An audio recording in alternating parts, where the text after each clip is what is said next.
one. Right, gents. Assembled for the first ever Team Builder sponsored cheeky midweeky. Anything goes, unless it needs editing because you're trying to protect your job, of course. Assembled. Scott, young Terrence, Zach, I'll come to you last, sir, JJ, and boy Anthony, Tony. It's great to have you on, brother. I'm not sure if I should wave and acknowledge that. Thank you. Let's start with the news. Terrence, is John Kavanagh now officially one of the most overrated coaches in MMA? John Kavanagh. John Kavanagh. Oh, with Connor. Yeah. I mean, I've kind of always thought so, generally, but I mean, I would say so. I was thinking about it the other day, right? Who else has he coached? Artem Lobov. Exactly, right? And that's about it, right? And then you think about Conor, like he's not won really a big fight since 2016. Was it Alvarez 2016? Yeah, and then Diaz's second one, but Diaz, literally Diaz's record, Diaz, the fanboyness is bigger than his actual, status as a fighter. Oh, yeah. That was before Alvarez, though, right? Yeah. Then, I was telling this to Jordan, before the fight. I was like, since he got into lightweight, the left hand is just not as powerful at lightweight as it was at featherweight. Because he hasn't actually, everything's always been Eddie Alvarez was a flurry and combinations. He overwhelmed him. Cerrone, when they fought at 170, was the same thing. It was just accumulation of volume that wore him down. It was actually not that deadly at a heavier weight. As opposed to 145, it was the touch of death. Hasn't sparked anyone out since Aldo. You reckon Darren Till's going to go the same way now that he's because he used to be a 210-pound welterweight. Is he going to do the same at middleweight? Man, he struggled at middleweight already. I think he's 0-2 at middleweight now. 0-3. He lost against Gastelum. And lost against Robert Whittaker. Did he win one in between? I don't think so. I remember. So Mike Brown is much better than John Kavanagh. I mean, who do you reckon McGregor's going to fight next? I mean, it probably should be a Charles Oliveira, but it'll come down to if he still really wants to. To me, it seemed like he said all the right things leading up to the fight that he wanted to still fight. But I don't know if he still really wants to fight. He's you've made all the money and you've been in and out. You've been in and out for 2 years since it's been downhill since the Floyd Mayweather fight. Essentially, it's been kind of downhill. It's weird that things have gone downhill after you made $100 million and he doesn't have to try. Yeah. Like what Floyd Mayweather always says, you gotta be humble to the work. Floyd Mayweather, who beat his missus up anyway. Listen, not how you do one thing is not how you do everything, apparently. How you do one thing is how you do absolutely everything. That's a fact. It's indisputable. Zach, who is going to win the Super Bowl? Good Lord. Probably the Chiefs, but I'm hoping for the GOAT that is Tom Brady. Is he the GOAT? Oh, absolutely. I mean, he took a subpar Tampa Bay team to the Super Bowl in the NFC when Aaron Rodgers is the NFL MVP, unarguably the NFL MVP, and he whooped them without a doubt. And he's going to get the MVP. I think trash bag was 6 Super Bowls.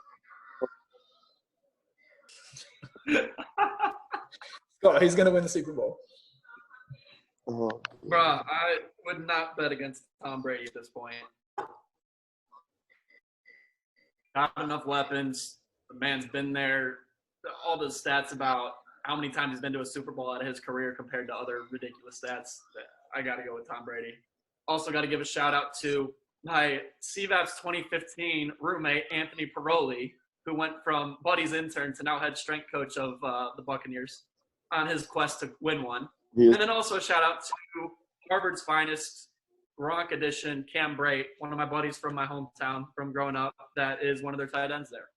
So according to international strength coach rules, you're allowed to tweet at Paroli when they win the Super Bowl and catch the reflected glory. That's the way it works.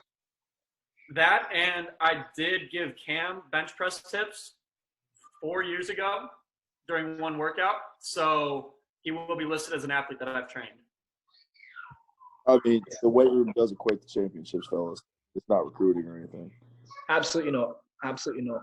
JJ, talk to me about the UK lockdown. I mean, it's an example of not learning from previous mistakes. You know what I was thinking about the other day, right? I think in the US, it's like 500,000 deaths now. So it's about 1 in 600 people, which it was, the Democrats were fluffing the statistics up to get Trump out of office.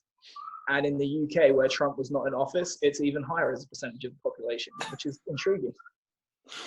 Yeah. Don't worry, Brexit's going to fix that for you guys. We are taking back our country by ensuring that all the immigrants are going to leave.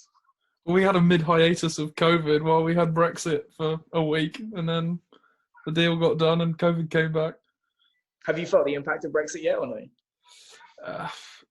No, but it doesn't probably influence me directly. I guess it's more if you're trying to ship in and out, you're going to notice, extra. I think it's more the extra paperwork that seems to be what people are talking about.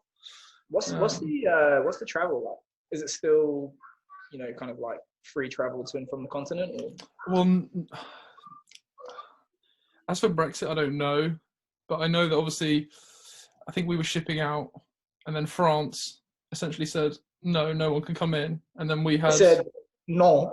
Yeah, and then there was just there's lorry drivers in their lorries or trucks, in their trucks for 2 days, I think, just sat on the motorway, nowhere to go. The channel.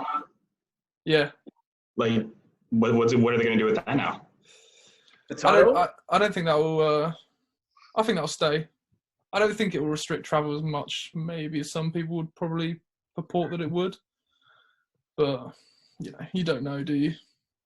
Do you know? I found out the plans for the channel originated in something like the 1880s, and they built it in 1991. Which, if that is not an example of the finest British engineering at work, I don't know what.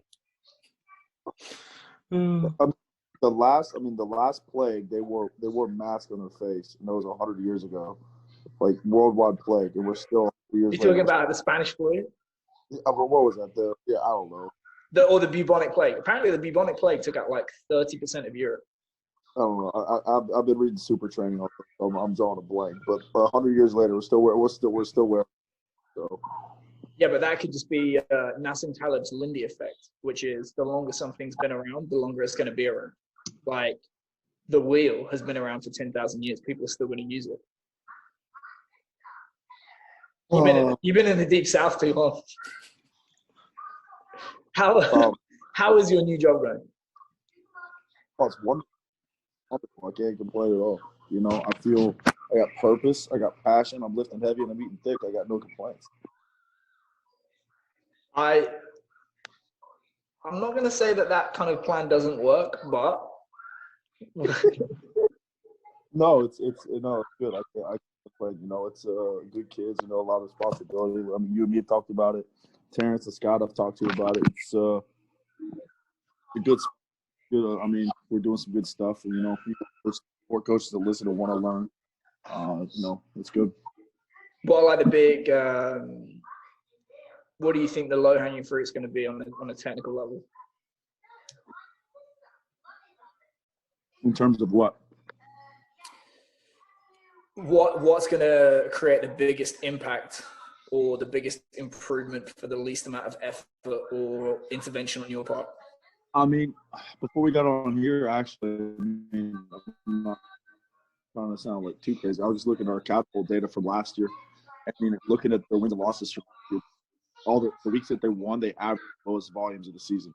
So I was just talking to my boss prior, is just understanding of inverse relation between volume and intensity and potentially performance for us is just a simplistic, easy way of looking at it for us, just from our coaches to understand that doing more, desk guarding, all these different things doesn't equate to winning, doesn't equate to higher levels of performance. I kind of put it this week, I think it's like, when you try to train optimally, it means actively doing less than what you might feel you want to do. So you open yourself up to the risk that if you try to train optimally and you lose, people are going to point the finger and call you lazy and come after you. Whereas if you just grind them into the dirt, it's like you can insulate yourself a little bit, because if you lose, you can say, oh, we worked so hard, even though the work probably contributed to the loss. And the thing is, it's like the narrative changes, but at the end of the day, they're both a loss on the score sheet. So it's almost like you have to have more self-confidence to pull back. Yeah, and that's just like typical what we see in SEC and sport coaches. This is being prideful. You know, like you should always do a little bit less of what's going on. But opting from the optics of it, like if I'm not straining, if I'm not dying, not hard, then I'm not right. So therefore, that's the battle you're always fighting, even at this level here. You know, you always have to be constantly doing something. We all know this for a fact that that's not the case. So I mean, you're exactly right. You feel like the tide is going to turn with Bama, because obviously the most popular program in every high school is whatever the national champions did the year before. You know, it's funny is I've talked to like several people about it, and like the biggest thing I could say that like Baloo and Rhea are doing, and I'm sure they're doing a great job. You know, I don't know their program, I don't know what they're doing. I just see what they put out and what I hear from other people that know them. And again, you got to take that somewhere in the middle of a grain of salt. But the reality is, I think the best thing you can see that they've done versus prior is player availability. When you look at it, you just look from outside looking in, you just look at are our best players available, how often they are available. So our overall talent pool is already better than everybody else's. But if people are in recruiting, if you look at over the years, are catching up, if Georgia's catching up, if Clemson's catching up, Ohio State's catching up yearly in average recruiting rankings, and therefore there's an evening of the level of the playing field in terms of recruiting and talent. So therefore, how do we equate to our continued rise and success? And that now it's player ability, now it's technical advancement and ability, tactical planning. Do you have a stroke, or is he frozen? He was frozen. What about you, TK? Because obviously it's like similar situation, like starting out but new club. What's the process? I think probably the biggest like low-hanging fruit right now is going to be just conversations with the head coach, with our manager, and like all the technical coaches, and understanding how they plan to structure training, and what's the kind of mindset and principles of how we like progress things. And especially being that it's essentially the same team as last year, but everyone's new from a staff point of view. And so like building all those relationships like early on. I think the only person that's a truly recognizable figure for the players is probably our athletic trainer, because she worked in the league before with a different club.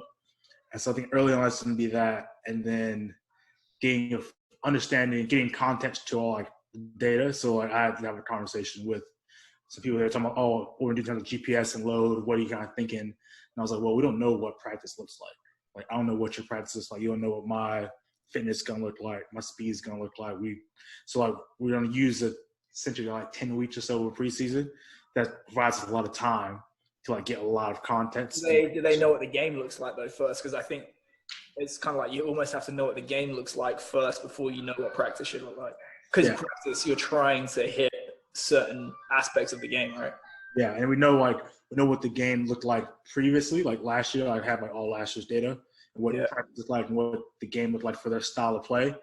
But then we don't know what kind of style of play the coach wants to pursue. We don't know what kind of condition or shape the player is going to be in as well. So all those things, like understanding what everything's going to look like and mean, it's probably the biggest picture, and then trying to minimize outside stress early on, because we don't have our own field, we don't have our own gym.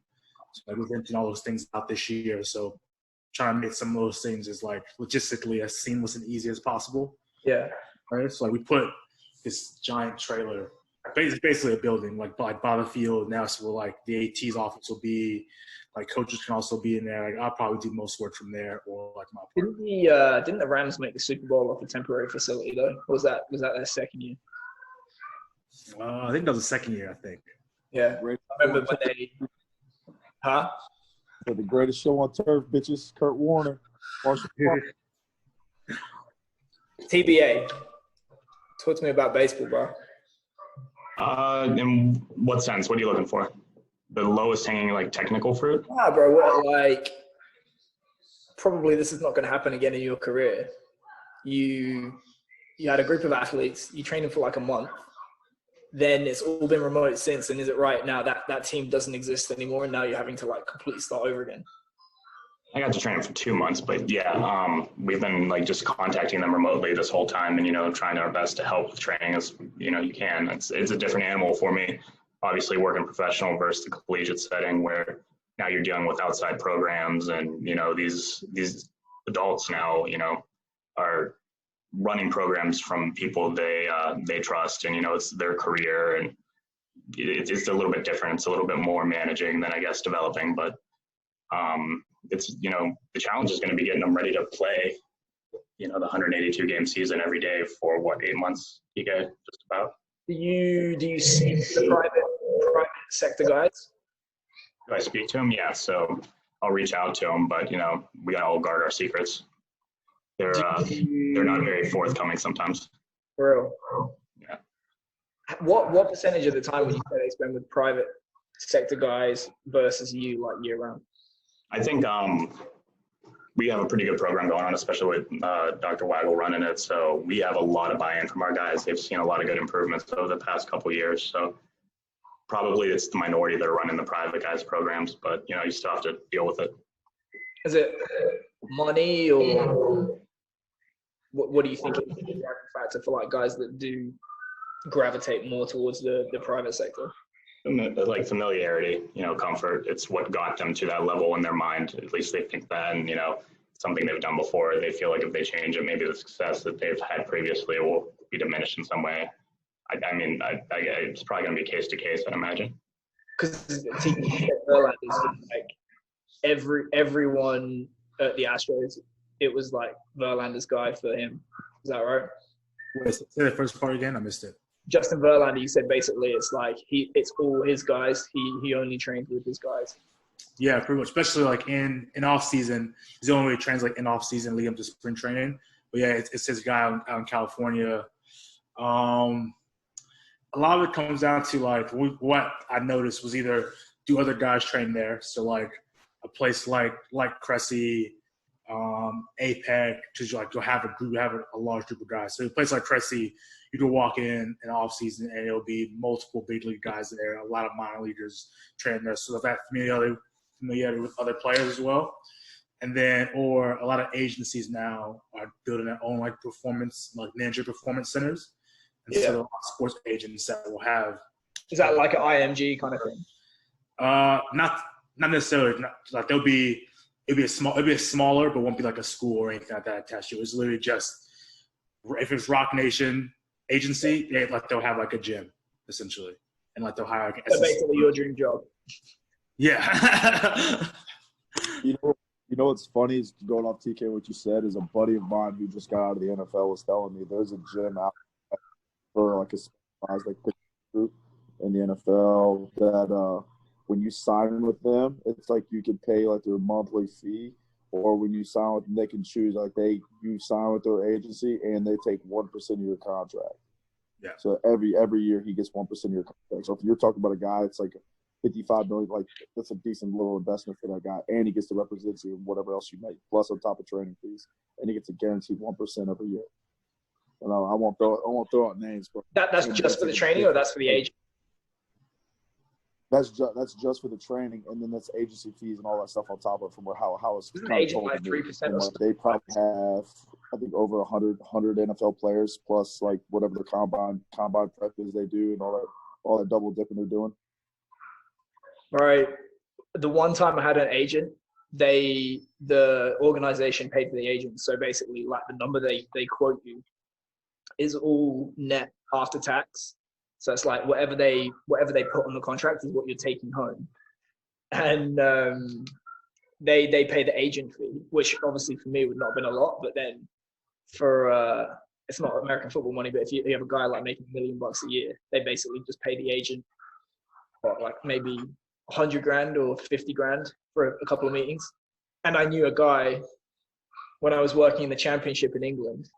His agent fucked him and took out the clause that said that the club would pay the agency fees. So he was playing in the championship in England, so it was like maybe 20 grand, and he ended up paying half of it in agent fees. And the same agent, right? This is a true story. The agent's like, oh, we'll get you a sponsorship deal for a car. And the car that the agent came up with was a smart car, and this guy's fucking 6'7" and ginger.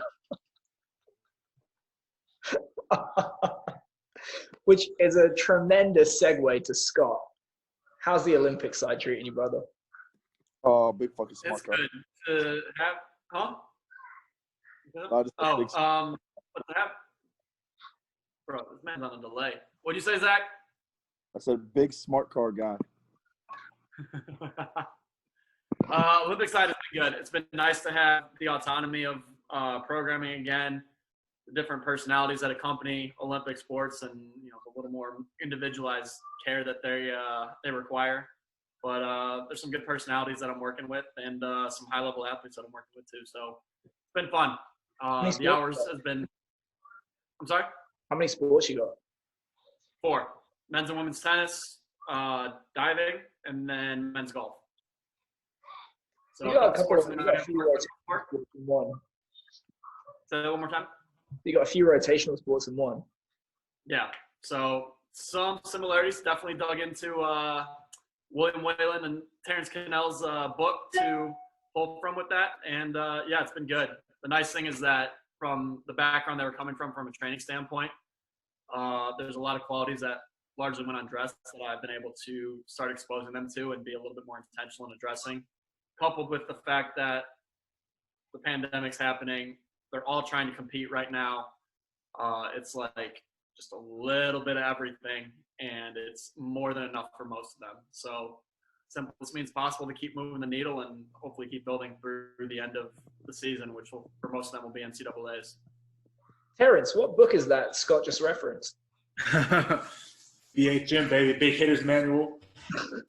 The months of Waylon and I talking over WhatsApp a million times to try to get it out, and then eventually we came down like we should probably set a date for this. So Scott, like, just curious because obviously I'm looking back at like on the time that we had where obviously we tried to be prescriptive in the outcome. So what outcome you want them to achieve, but then kind of how you get there is up to you. Are you working with that right now? Are they kind of prescriptive in what format they want you to implement? I've got full autonomy to do as I see fit. So that's been really nice to not have somebody peering over my shoulder telling me, you have to do X, Y, and Z. So none of my athletes Olympic lift. Like, too technical. There's enough going on with forearms, wrists, what have you. The juice isn't worth the squeeze. So just getting them to do med ball throws, plyos, other things that get them moving at a higher velocity and multiple planes, all that stuff that they don't necessarily touch if they're doing an Olympic lift, and also doing things that are much more instinctive and natural for most athletes to do. So from that standpoint, again, just getting them exposures to things that come a little bit more naturally and don't oversaturate qualities that they get with their sport. So like with my tennis and golf athletes, I don't necessarily look to do a bunch of rotation because they're already getting that rotation from their sport. So it's much more fixated on, hitting other planes of motion, other movements that they don't necessarily get in their sport because they're getting a ton of their sport right now with practices, competitions, and then just making sure that we stay healthy from that standpoint. So, yeah, it's been good from that angle. So you mentioned JJ did not have a pastry when we started this Zoom. Would you like to explain for anyone listening what that is a reference to? Yeah, so very organically, unlike most of the foods that we made Jim consume during his internship with us. For context, JJ's first day in America was babysitting a Japanese baby. Let's go back even further. So what happened was we got JJ out to intern for us, and on a week and a half's notice too. Indeed. And what was said was, wouldn't it be great if we could just, get all the interns in a car, drive them down to Alabama for a little clinic and have like a get to know you session. And, you messaged JJ and said, well, when does your flight get in from Canada? And he said 8 p.m. And I think your reply was, like, fuck. And you told him, get there at lunchtime. To his credit, JJ got there at lunchtime, and now we pick up his first day. Yes. You guys abducted a foreigner your first day. Yes. By the way, he also showed up at Kier's apartment as Kier was explaining to baby mama that this English guy who's never been in America is coming to their apartment. She leaves to go get food, so he's made to babysit he would have been, 8 months old at that point? Probably less, yeah. 7 or 8 month old Japanese-British baby. Yep. Kier gets home. We get home. We all pile into the SUV and take a 12-hour cross-country road trip to Birmingham, Alabama. It's a Friday, so what did we do before we got out of Richmond? Oh, we had our first Wawa experience, naturally. Yep. And exposed the boys to the great landmark of American gas station culture that is Wawa. Yep. Then we get to Bristol, and I tell everybody there were more mullets than minorities there. And of course we walk in, and the first thing Kier does is tell them that Billy and Jim are a couple, which immediately makes the hostess quite uncomfortable. Yep. And thoroughly enjoyed a top-notch meal there. Drove through the night, ended up at Chateau Norris, which was a compound, it turns out.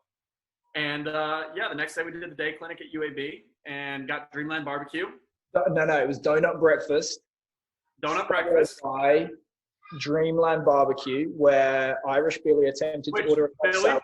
He said, "You fucking what?" That was the only time I've actually yelled at an intern. Was when people tried to order a salad while at a barbecue place. And so then we finish up the tour. We stayed the night in Birmingham. Drive back the next day. We stopped at Five Guys, I think, too. Was that trip? No, that was New York. New York, I think, yeah. So anyways, we get to the end of the weekend, 48 Hours America, and Jim has gained 8 pounds. Tremendous.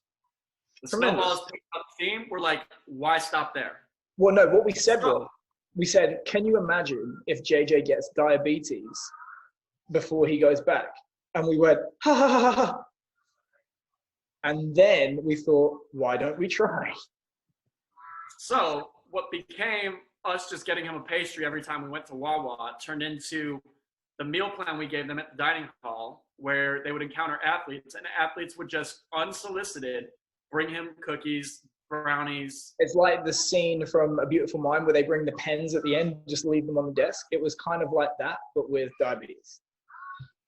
Yes. And then proudly, one other former intern, Sarah Segan, shout out to Siegs, introduced him to the concept that you can have marshmallows for breakfast in the form of Lucky Charms. And this was not at the end when he was sneaking cardio and salad, really, really disappointing. Yeah. JJ, what was your peak weight gain in America? I think I got to 108. What's that in American? In American, that is, let me think, 216, 230 something pounds. Yeah, something like that. Which for a center, an inside center that is not 6'5", is quite Rubenesque. And you promptly went back to England, and selfishly, what weight are you now? I'm 99. And that is why you'll never amount to anything. It's deeply disappointing. I learned how to build a culture. Sharky came in midway and just very underhanded gained 20 pounds like that. Under the radar. He left 10 kegs heavier. And comfortably one of the weirdest interns. I think the best statement was Carl Fowler asking the day after he left, was Sharky a hologram? Just an enigma. I think that is a perfect time to end the first cheeky midweeky, and we could probably do 30 minutes on just Sharky next week. Gents. God bless you for your attendance. And go buy Team Builder. Team Builder, the solution for all your online programming needs.